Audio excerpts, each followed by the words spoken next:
everyone, my name's Emma, and together with my husband Mike, we are the founding partners and owners of Objective Secured. Mike is being my cameraman for the day, and he's on the other side of the camera, which is quite unusual for him, and it's quite unusual for me to be on this side of the camera. Outside of my life at Objective Secured, I also own and operate Celebrating Life Photography, so I'm normally on the other side of the camera taking photos of people's babies and weddings and family photos, that kind of thing. So this is, I guess, the first how-to video that we're recording for Objective Secured for our YouTube channel, and we're going to record a how-to for taking photos of minis. So sometimes what we can see is there are amazing painters out there, but they just don't know how to take photos of their minis in order to best capture their work. And so this amazing painting, the photos just let it down. And so with a couple of really small things, what I'm hoping to do is take you through how you can improve your photos of your minis, and so you can really show off the work that you've done and share that with not only people who you can go, hey, look at what I did, but people all across the internet as well, because we put all this work in, so let's share it. The first thing I want to talk about is gear for today. So I'll be talking you through how to take photos with a phone and how to take photos with a DSLR. I'll be shooting today with a 6D. My intention was to shoot with a 650D with a kit lens on it to show that you actually don't need any fancy gear in order to do this. You can do this just with your phone, you can do this with an entry-level DSLR. I don't normally admit it to Mike, but you don't need all the bells and whistles in order to be able to take good photos. It's more what you do behind the lens than what you're actually holding in your hand. However, for my husband who is filming me, it's really important to have the best quality camera that you possibly can, and my 5D Mark IV that he's shooting on just isn't good enough, and I definitely need a 1DX. No, I think I do. Anyway, purely to record these videos. Okay, so yeah, you don't need high quality gear. Lighting, I have massive softboxes. You don't need anything like that. You can do it with lamps that you buy from Kmart, IKEA, Target, things like that. So it doesn't need to cost a fortune in order to take good photos.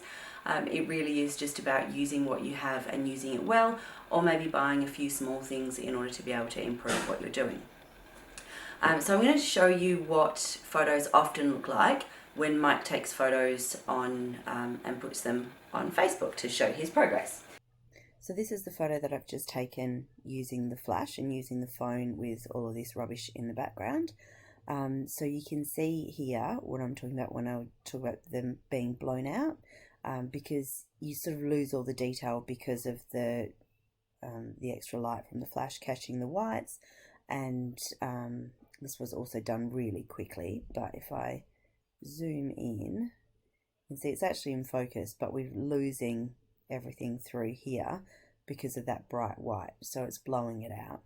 Now Mike did tell me that he's quite insulted and he's never taken a photo this bad.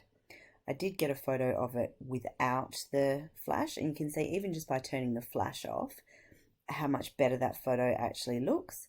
So, and if we zoom in again, you're starting to get the detail, but you've still got all of this kind of rubbish in the background. Just to sort of prove a point, as much as he says he's never taken a photo this bad, these are some of the photos that I've pulled off the OBSEC page. So this is one that he posted when he was doing the Gene Stealer Cult Army, and this is the grotty table that I was talking about. That's it's old, it's faded, it's got paint all over it, and then he's kind of got all the sprues in the background and some paint. So kind of a load of rubbish.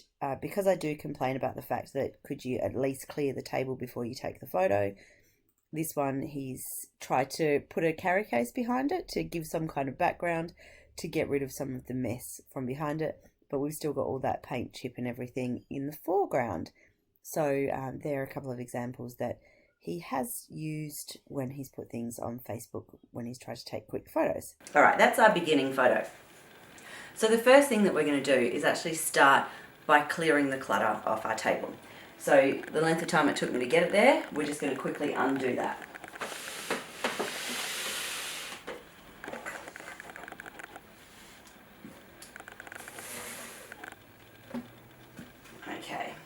and now we're going to create a nice backdrop. So there's different ways that you can do it, and they can range from incredibly cheap to more expensive. One moment. So for my backdrop, I actually bought our son a set of backdrops for him to use for his stop motion, and then I stilled them. So it came with a range of different colours, and obviously white was one of them, black, blue and orange, and it came with a little mini backdrop stand, which comes with clips, and I think that cost me 20 bucks off eBay or Alibaba or something like that. This is probably a bit bigger than A3 in length and probably about the width of an A4 piece of paper.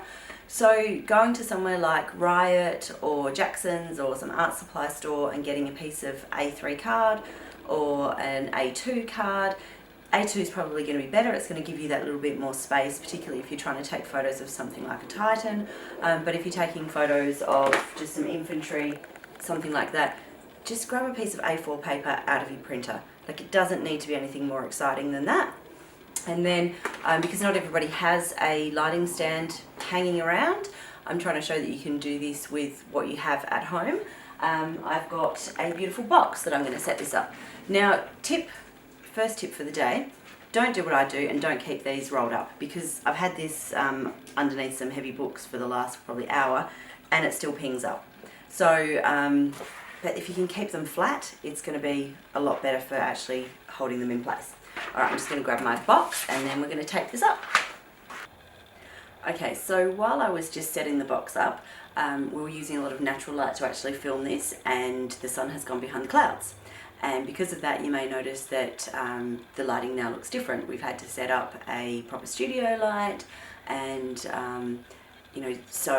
which I just thought I would point out because it's a good thing to highlight for the next thing we're going to talk about, with making sure that we have even lighting. But before we do, okay, so we now have our backdrop. And so you'll notice one of the reasons that I use the larger piece of paper is it gives us the continuous backdrop. So we don't have that line between from the floor to the back. And if we do, it's completely fine. But what that can sometimes do is it affects where you place your model, and the line can cut your model in half and different things like that. So the continuous backdrop is a much cleaner backdrop to work with. And again, you can use different colours for this depending on what look you're hoping to achieve for your actual model. Okay, the next thing we do want to talk about is light.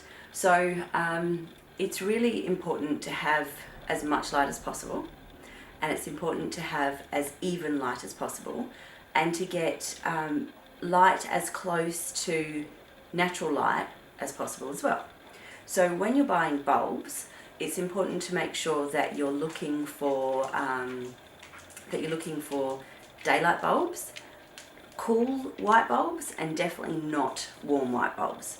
So when you're looking at a light spectrum, particularly with light globes, it goes all the way from blue-white to yellow-white, and we're hoping to kind of get in the middle where it's white-white, but we're aiming closer to the blue-white than the yellow light, because we want to make sure that what we're actually seeing is an accurate representation of what we've got in front of us. And if we've got a yellow light that we're doing, it's going to cast, basically it's going to colour cast, and everything that's white on your model is going to show up as yellow, and it will affect all the other colours as well. So if you listen to our podcast episode 47, we were talking very briefly about this, and we were talking about taking photos for the Everchosen. And so we were talking about yellow light, white light, and some of the different lights that you can use. So the biggest thing, don't use the flash from your phone, and don't use, if you're using an entry-level DSLR, don't use a pop-up flash. And if you're using if you're going to use a flash, please use off-camera flash rather than a flash that's mounted to the top of your camera. But if you are going to use one that's mounted to your camera, at least bounce it. But really, just don't use flash. Constant lights are going to give you a better result. Okay, your constant lights don't have to be anything fancy. So in that episode, we talked about getting some cheap lights. So we bought some lamps just from Kmart, and that was these ones that Mike was saying, would they work? So that's as bright as they go. So if I'm putting the model down here,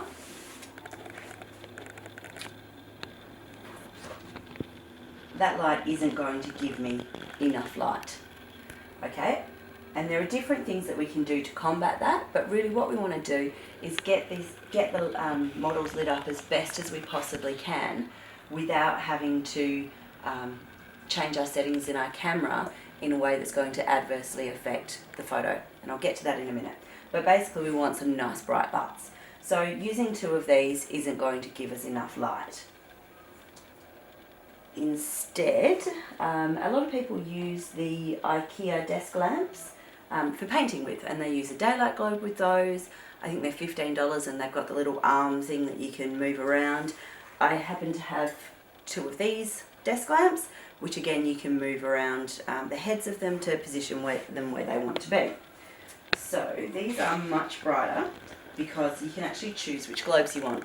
Now, when you are looking for a lamp, my suggestion is to look for a lamp that uses the, I think it's E27, the E27 globe, which is the fatter screw-in globe, because you can get the cool white light globes for that size much easier.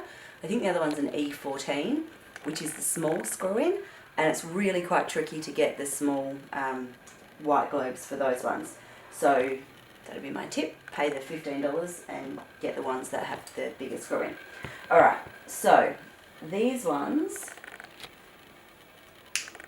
so you can see, just bring this one over for a minute,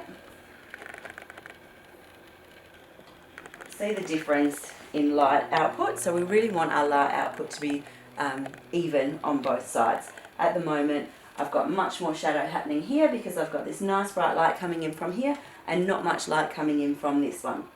So this side is beautifully lit and this side is in shadow. Depending on what you're hoping to go for with your photos, that can be totally fine. So if you're going for an effect, beautiful. If you're trying to enter a competition and you're trying to show your work off to its best possible capacity, this is not the setup that you want. These are the photos that I've just taken to show the difference in lighting. This one was the one that was taken with the 2 small LED touch lamps that we'd spoken about in a podcast that we recorded this week. And Michael wasn't sure whether or not they were going to be bright enough to light them. So we tried them out. So we had the 2 small LEDs, one on either side.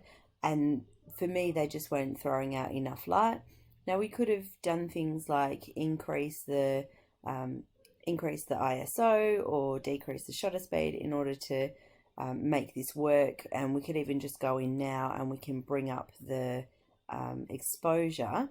So I wouldn't normally edit photos just in the photo thing, but this is available to everyone, so we'll use this. So I mean, you can bring it up, but the photo just, it's quite flat. And we really want the lighting to actually make the model stand out from the background and make it actually, I guess, pop. Yeah, so this wouldn't be my ideal lighting. However, if this is what you've got, we can make it work. Okay. No, I am quite okay losing those changes. All right, so that was that one. The next one was bringing in the white light. And so obviously you can really see the difference between going from those ones with 2 lights to this one with just 1 light. Now this would be too close and I would move this back, which I think I do in the next photo. And with only 1, you can see you've kind of got all this shadow over here, and we're trying to get sort of some even lighting. So this is obviously really well lit here, and you've got all this in shadow as well. So not ideal, but I was really trying to just show you the difference in color light. I think the next photo I took, I'd move that lamp back, yeah. Now, as far as the composition, this is not great because I've come in too close here and chopped the bottom of the base off. It's not an issue for this one because I was basically doing it to show you the different color temperatures of the light, but yeah, normally just as something to think about, pull back so that you've got the bottom of your bases and you don't ever crop off the ends of weapons, that kind of thing. Okay, the next photo here, so I've still got the white light on here, but then you can see I've got the yellow light coming in this side. So you can see this shoulder pad here, it's got kind of that yellow tint to it, and this one here, you've got that nice clean white. So again, if that's the effect you're going for, I'm not sure why you'd go for the effect of mixed color lighting, but for me, I would much rather have kind of that unified lighting coming across both. And because this light globe is obviously much stronger than the one on this side, even though they're evenly spaced, you've still got this kind of shadow thing that's happening here as well, and this is darker. So going into this one here, we've got just the one yellow light coming on, and I think I have adjusted that a little bit, but yeah, so those are the different colored lights, and you can see, so that's why I would generally choose to use a cool white light, so that we kind of get this beautiful white happening here rather than having that color cast. Depending on what you're using, if you're shooting in RAW, you can obviously then pull that into something like Lightroom, and you can use your color dropper, and you can pick some of your grays or some of your blacks, and you can get your white balance sorted and pull that back down to white. But honestly, I would rather just shoot with a white light rather than having to worry about that. Yeah, go with as close to what you can see with your naked eye as possible. The composition for this one is actually quite good because I've got enough room here that I can crop, and I can crop here as well without needing to worry about losing the weapons. Alright, now still with that same theme of wanting even lighting, I make sure that both my lights are angled down and they're both sort of on a 45-degree angle from my model. Okay, so now we've got nice even lighting. What we really, in an ideal world, would want is we actually want it to be softer lighting, okay, because having two bare globes really close to our model is going to give us quite harsh lighting, and what that can mean is that we can potentially have hot spots, we can have places on our model that are, you know, closer to the lights, or perhaps have more reflective paint such as white or silver, any of the metallics, where you can actually get blowouts, and so you're going to lose some of your details there. So in an ideal world, what we want is a more powerful globe. We want to be able to move our globes further back, and we want to diffuse them. And what diffusing them does is it means that our light source gets bigger, and the bigger our light source is, the softer it is, which is why we need a more powerful globe, because if you take that globe and you make it softer, then you're not getting as much light, but it does more evenly disperse it. So you can go for things like, this is one of my small softboxes, but that's probably a bit of an overkill. If I'm taking photos of a whole heap of models, then I'll break out two of these and put them on the 45, and I'll use proper modelling lights. But for something like taking a one-off photo of a mini, what you can do is actually just get some sheer white fabric, and you can just lay that over the front of your light, or you can get something like baking paper, and you can put that over there as well, or tracing paper. If you use baking paper, my suggestion is get the non-greased baking paper, because it's really tricky to stick greased baking paper. Did find that out the hard way. So yeah, basically we want to diffuse the light as much as possible. For the purpose of today, I'm actually not going to be diffusing my light, so we're just going to be using the bare bulbs, and we're going to be moving them around but keeping them at an even distance from our model, and we're going to work with what we've got, because often that's what you guys have got. Okay, so now I've put my softbox back on the light. We've had lighting change number 3 for today's recording. But I want to talk a little bit about taking photos with a camera rather than taking photos with a phone. So people talk a lot about the exposure triangle. What it basically means is that your ISO, your aperture and your shutter speed all work together to create the perfect exposure. So we're working at the moment with constant lights, which means we know how much light we've actually got. What we need to do is what settings to use in our camera in order to make the most of that light. Now, if you're shooting with a DSLR, please, please, please take it out of auto. And I know that Mike was standing behind me and he's shaking, he was standing behind you, he's shaking his head because he takes my camera, takes it out of manual, puts it in auto and goes, I fixed it. No, you didn't. Anyway, so if you're taking a photo on your DSLR in auto, you're effectively doing exactly the same as taking a photo with a phone. You're giving your camera all of the control in order to trust it to take a photo. Now, cameras are incredibly intelligent, but they don't know that you actually want your entire model in focus. They don't know that you need everything, including the tip of the sword, all the way down to the tassel that's on his boots, in focus. They don't know that it's really important that you have the minimum amount of noise and grain in your photos because you're wanting to share these and hopefully get them published, or you're sending them away for a competition. You know all of that. So what I'm hoping is that I can quickly explain some of that and I can help you understand it. My suggestion is, after I have finished explaining this, at the very least, stick your camera in aperture priority, but give manual a go, particularly for something like this, because your model isn't moving. So if you're out and you want to take photos of your kids playing in the park, whack it into sports mode or whack it into manual for that, so into auto for that, but for this you've got time to play around. Okay, so let's explain. So the three things that go together in order to work on your exposure. You've got ISO, aperture, and shutter speed. Okay, so aperture is a number from which shows how much light you get into your camera, but it also shows how much of your photo is going to be in focus.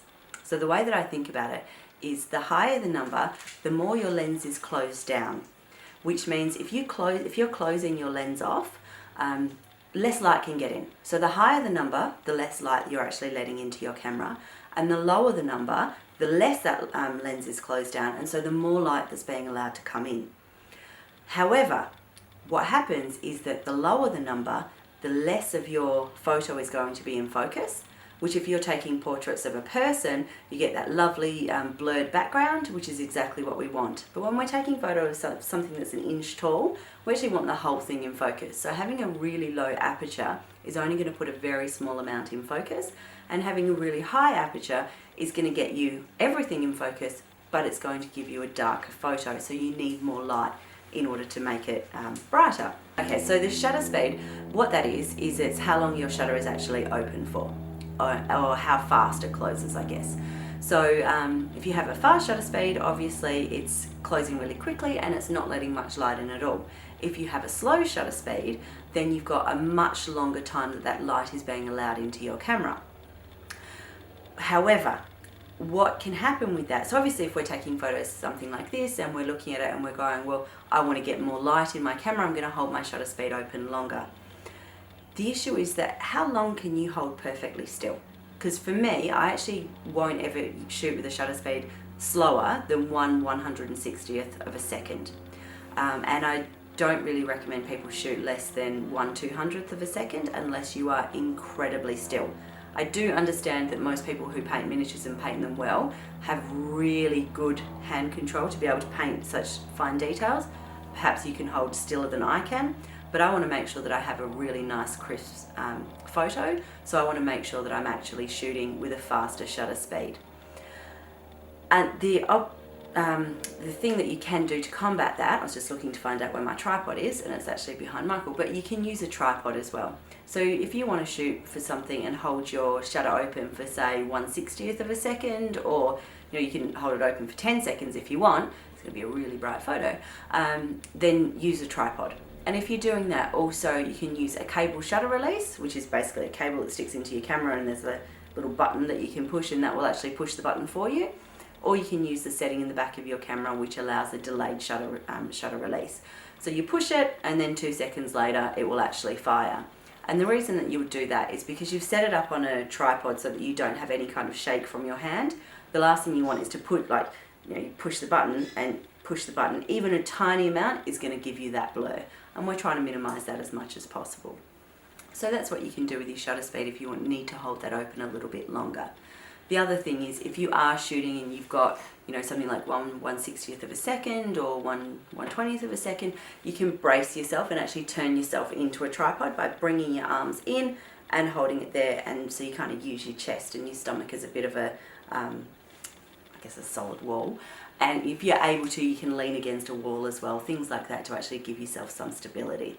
But a tripod is much better than that. If you don't have a tripod, a tower of books or a box, something that you can leave your camera on that's going to be completely stable, because you don't want, if you put it on a box that's empty and you push down and the whole thing wobbles, then you kind of it's not going to do much good for you. So the last part of our exposure triangle is the ISO, and the way that I think of the ISO is ISO tells you how much light you actually need coming into the camera in order to properly expose your photo. So it sort of alters the sensitivity of the camera. So if you're shooting on ISO 100, which is generally the lowest that most cameras go to, some do go to ISO 50, but let's say ISO 100, if you're shooting on that, you need a lot of light coming in order to properly expose your photo. If you're shooting with an ISO of 128,000, you can pretty much take a photo of your model in pitch black and you're going to get it exposed. But what that ISO does is the higher your ISO goes, the more noise that you're going to get coming into your camera and coming into your photo. So we're trying to show off these amazing details on something absolutely tiny, and the last thing that we want is grain and noise and having it seem like gritty. So we want it to be as clear as possible, so we really do try and keep our ISO down as low as possible as well. So in a nutshell, that's kind of how the exposure triangle works. And because everyone's shooting conditions are different, there's no one who can tell you, go and shoot, when you're shooting miniatures that are 2 inches tall, you need to shoot on ISO 200 f8 with a shutter speed of 1/160th. I can't tell you that because I don't know how much ambient light you have. I don't know if you're shooting, near a window with a whole heap of natural light coming in. I don't know if you've got 50 watt bulbs in your globes that you're using or 100 watt globes. You need to kind of play around with it and work out how it's going to work for you. But I'm going to talk you through how you can work that out and how they all sort of interact when you're taking photos of your minis. The other thing is the gear that you're using. I said before, you don't need you don't need whiz bang gear, so any entry-level camera and a kit lens is completely fine.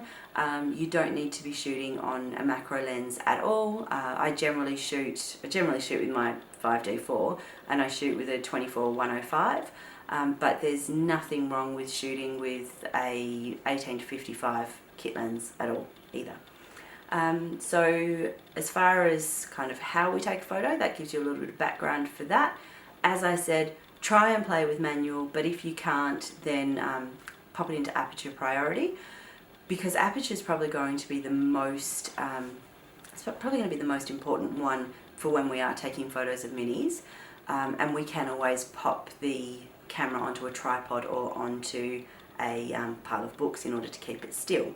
So I'll explain about aperture in a minute, but if you are taking it on aperture priority, you just need to keep an eye on what your ISO is. If your ISO is hitting, I try and keep mine under 800 for taking photos of minis, but if you're sort of going into the thousands, you need to look at how can I bring more light into this room in order to create overall more ambient lighting to bring that ISO down. So if you look in the back of your camera when you're taking it, it should tell you that it's shooting, whatever your ISO is, you've set your aperture and it should tell you what it's shooting for shutter speed, but generally whack it on a tripod if you're going to put it into aperture priority, and that should help you with that. So the reason that I talk about aperture priority is I had a little tank here before, but I don't anymore. Alrighty, so when we talk about aperture, what it does is not only talks about the amount of light that's let in, it also talks about how much of your model is in focus. So when we're taking photos of anything, we're always going to take photos focusing on the eyes. So if you're taking photos of your pet, you want to take photos of their eyes. If you're taking photos of this dude, he's very clearly got some eyes. If you're taking photo of a plane where you don't have an actual mini in there where you can see their eyes, then the cockpit is the eye for that particular model. So when you're looking at it, it's what is you want in order to connect. For your person who's looking at the photo, in order for them to connect with the photo, you need to make sure that the eye is the focal point, which sometimes means that when you're taking your photos of minis, you need to look at it and try and work out what is the eye for this particular model. So for example, the cockpit would be the eye if you don't have a model, or I'm sure you can come up with other examples depending on what particular armour you're taking photo of. Okay, so I'm focusing on the eyes of this particular model. Now my focal plane, so aperture works in that when I'm taking photos, this is where I'm focusing on. Now everything in this focal plane is in focus, okay? Because focus works in perpendicular to the actual camera. Now, depending on how my aperture is, will depend on how, so if I just do this so you can see where the focal plane is, and then turn it, is anything going to fall off this? Perfect. Turn this down here.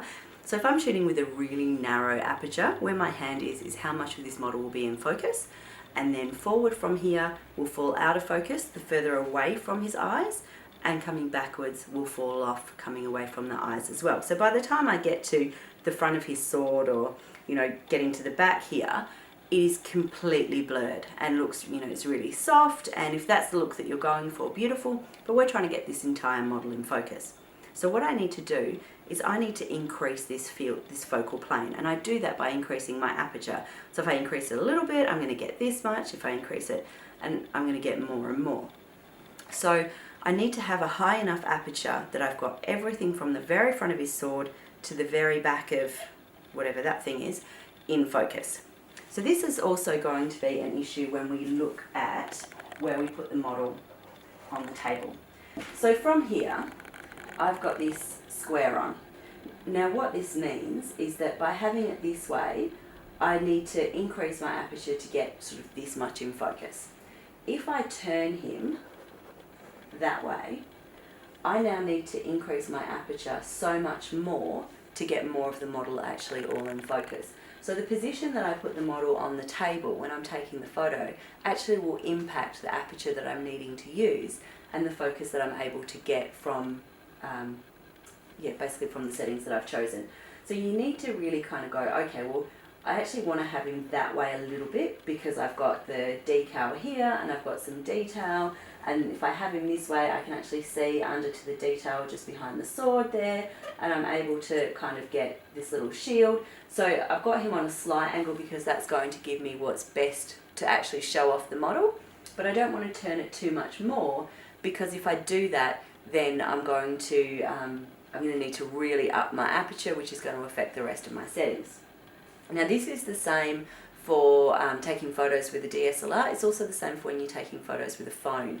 But the issue with taking photos with a phone is you actually don't have any control over what your aperture is, unless you happen to have a little app that gives you that control.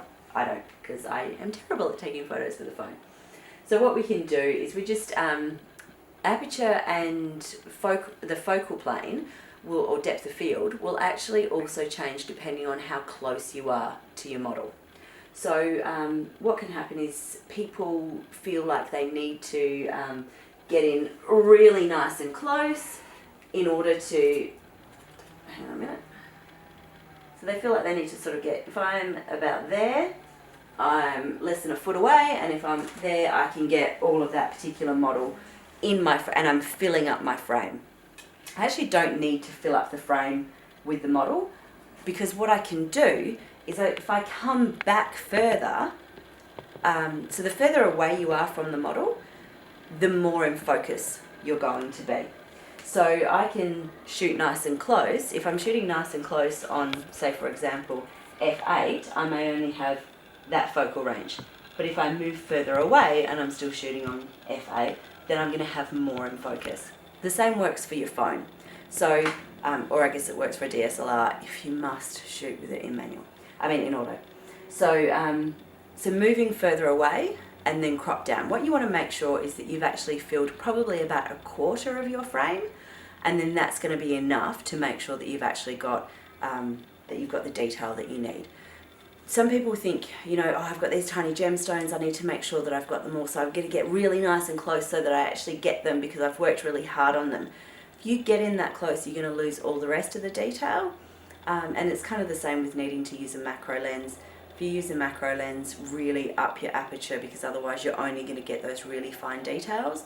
I kind of think a macro lens is great for taking photos of a diamond ring, less so for taking photos where there are actually going to be flaws from people's painting, unless your model is totally flawless.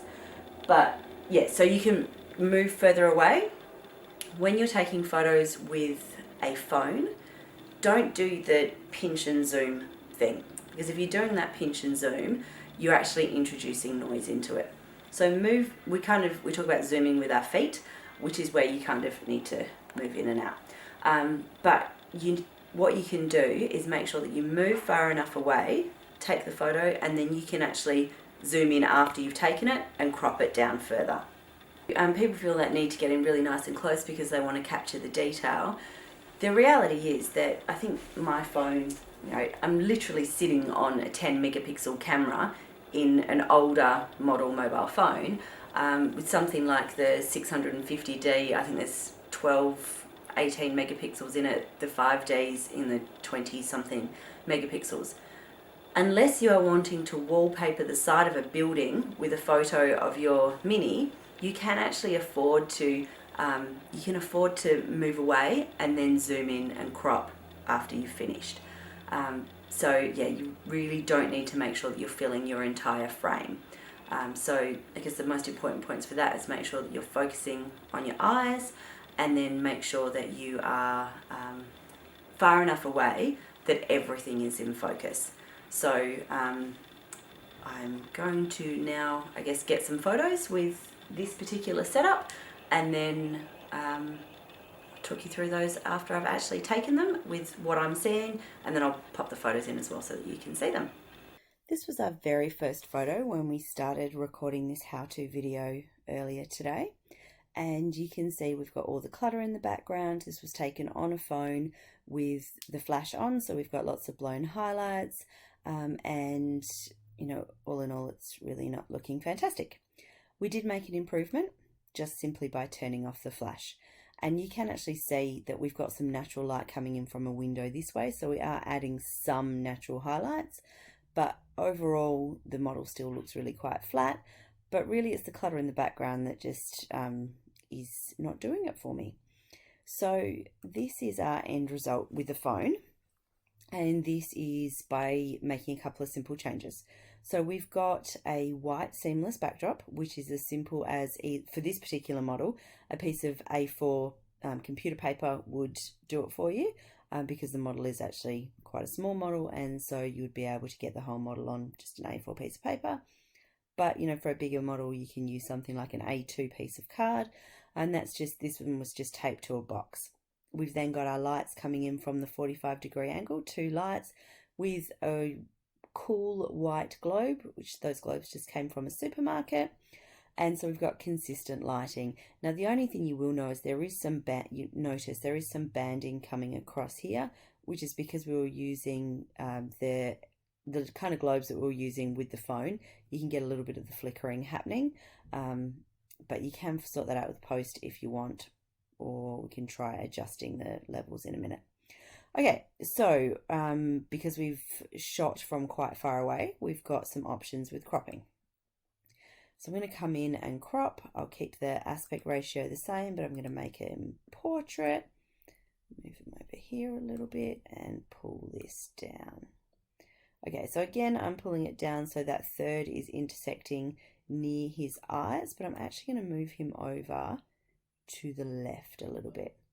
Now the reason I'm moving him over to the left is because in Western society we read from left to right and we read top to bottom.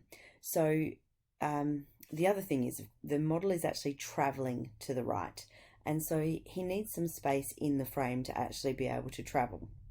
So that's why I'm cropping this particular way with this model for this photo. So yeah, as I was saying, we read left to right, and what works well with this model is that we're coming in through here, we're following it down and then linking up, and we're caching here to stay in the model.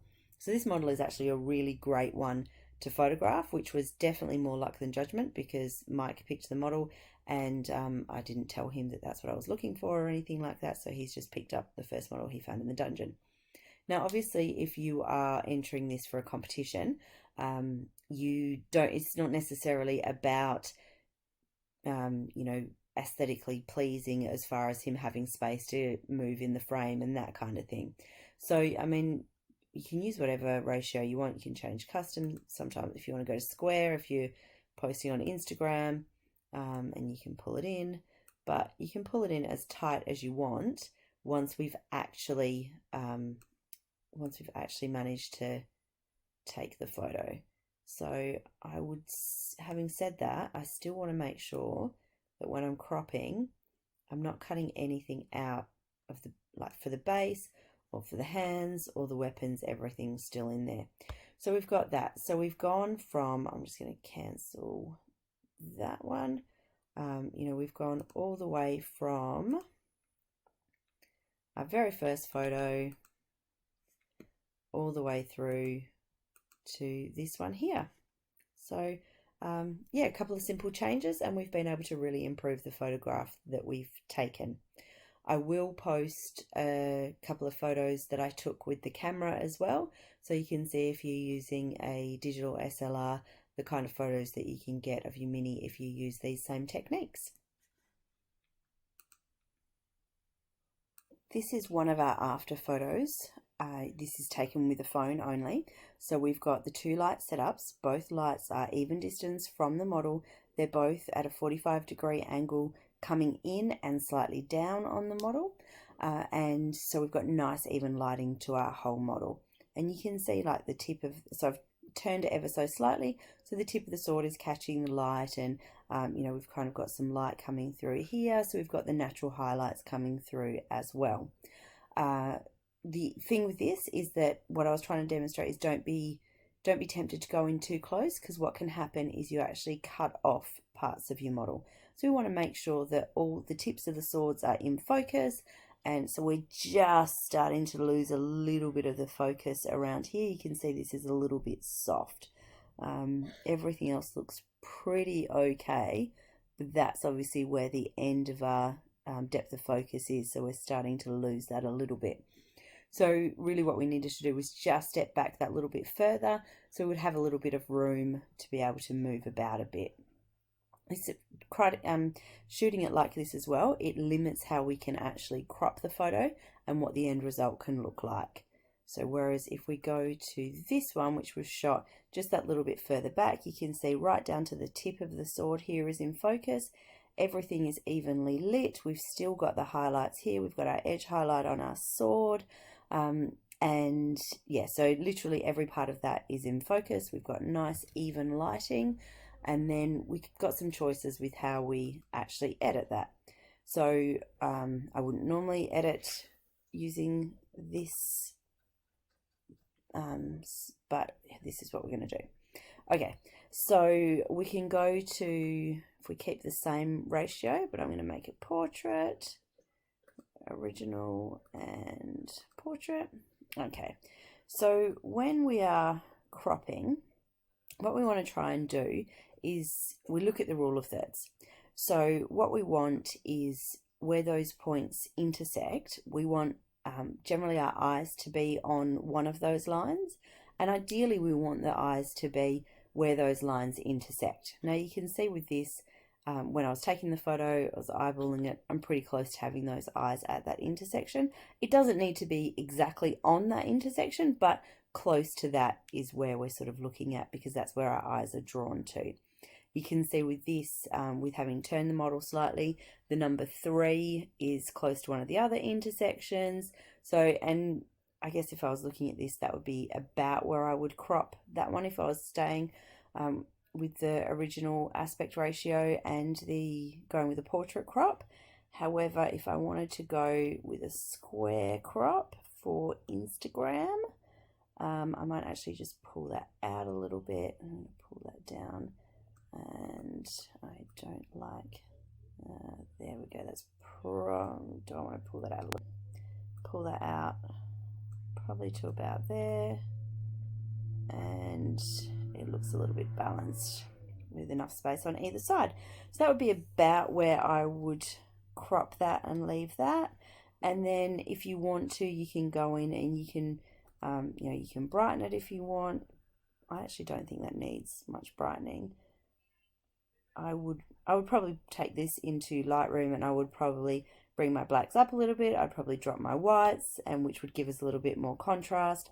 But really, if you're just taking a photo on your phone using 2 lamps, I think that's a pretty decent photo there. We probably don't need that. So yeah, that's kind of what we can do using a phone, and I'll jump on and show you what the ones on the camera look like as well. This is the photo that we managed to achieve with the digital SLR. So for people who are interested, this was shot 1/200th of a second, f10 at ISO 1000, and I'm going to show you how close we can crop. So we can crop that in. I'm going to, as always, keep it that way. But the detail should be, you know, we should actually be able to go in quite close. And same as before, I'm going that way. Okay, so again, because we've shot at the high aperture with the f10, we're just starting to lose a little bit here, but everything else is in focus. His face, this particular model isn't necessarily a great one. His face doesn't look as sharp as I would like it. That's actually because of the way that it's been painted, not necessarily because of the photo. So we should have picked a better model. But I did say before, this one's really lovely in the way that it keeps you in the photo. So that's one of the photos we've got. And then the other one here, which is shot at, I just want to have a quick look at something. Yeah, so this one is shot again at f10, ISO 1000 and 1/200th of a second. And I'm going to crop in this one. Now this one we should have better luck as far as the detail on it, because this one's painted slightly differently. Okay, so this one, I'm not going to, I might just get it in. Okay, so I can just get this in a crop this way. Just, I would not be happy with this particular photo because we're too close here. So what I'm going to do is I'm just going to change that to a custom. So I can pull that out. All right. But you can see from that shooting at the f10 and the ISO 1000, everything on here is sharp. Now I can actually go in nice and close. So if you've taken this photo and you specifically want to show some detail, we can actually go all the way in.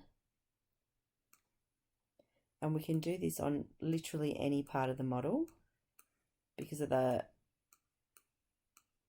f10, everything's in focus.